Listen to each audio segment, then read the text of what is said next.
Hello, this is John Kitchener, personal color and style consultant, speaking to you from my office located near Atlanta, Georgia. And what I have just done is I've completed a virtual color analysis, custom color analysis using fabric for my client, Mary, who is on the west coast of the US. And this spectrum is about 100 swatches altogether. And it's a wonderful tool of self-expression. If you've ever wanted to know what really works for you in your wardrobe, this is the best you can possibly ever do.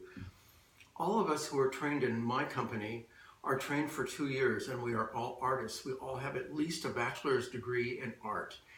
And it's a kind of a quality control that we feel that's very, very good to have. And it really helps us in the long run.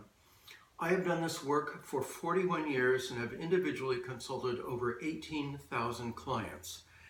And a few years back, people asked me, how can you possibly do a virtual analysis for a client? And what came to mind were some tests that I did, and what really worked was the client would send me digital photos taken of them in morning sunlight.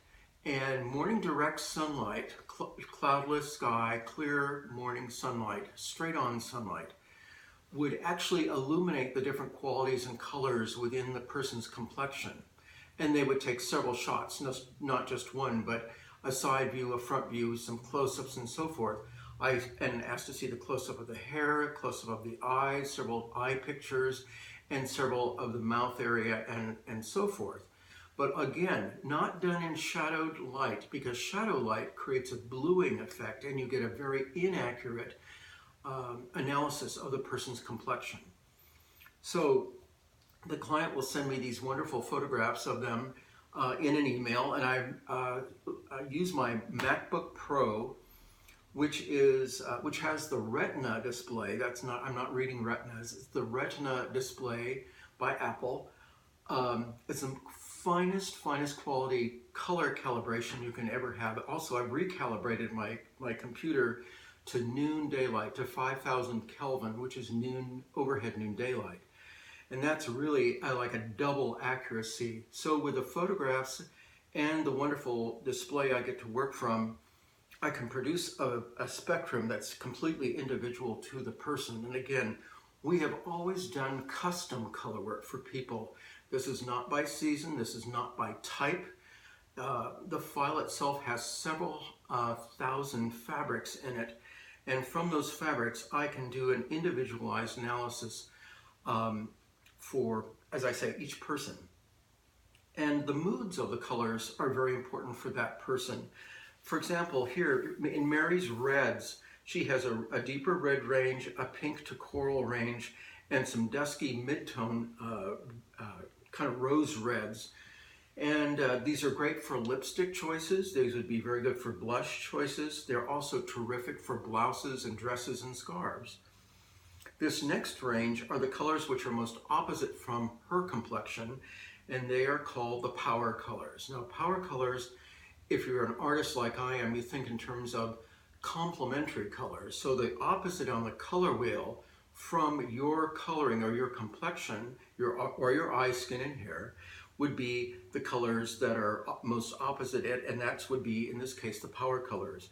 Years ago, when Joan Songer founded our business out in California in 1964, she used different terminology to describe the ranges. These were actually called the dramatics years ago, but now we call these the power colors because they assert the person. It's not about being theatrical or flamboyant, it's just they assert the person. And the reds are called romantic. They enhance the gender of the wearer. So men look masculine in their reds and pinks, and women look feminine in their reds and pinks. This range is very interesting. It's actually some very beautiful straw yellows, some soft periwinkles that go up into lavender, and then these beautiful celadon greens.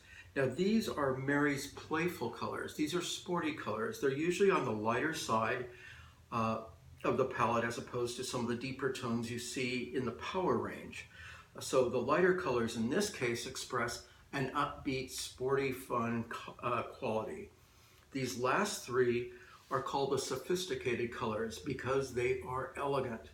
They're wonderful. If she was going to attend her son or daughter's wedding and wanted a beautiful dress to wear, or wanted to go to the symphony or the opera or the ballet or some wonderful opening event, she could wear these because they communicate elegance. So this whole upper range here are the colors. This lower range are the neutrals.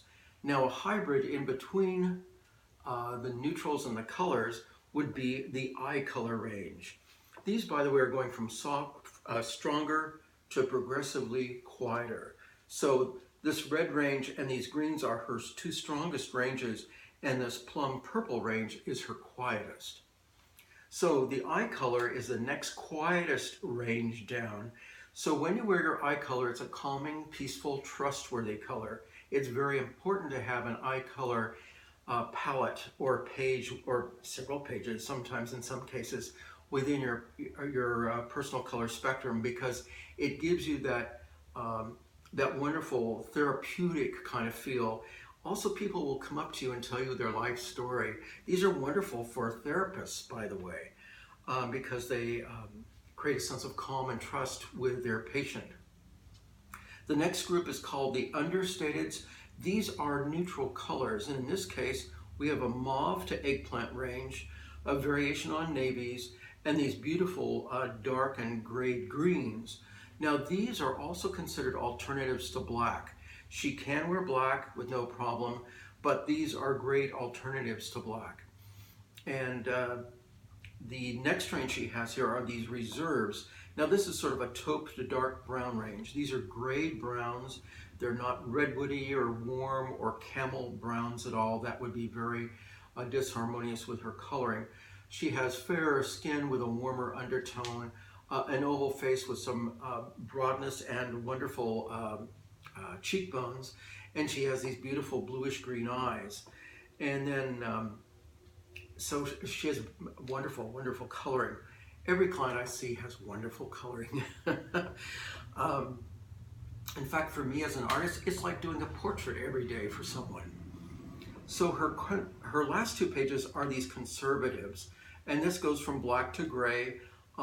It's a light black. She can't do a velvet or really deep or corduroy black because it's too dense against her complexion.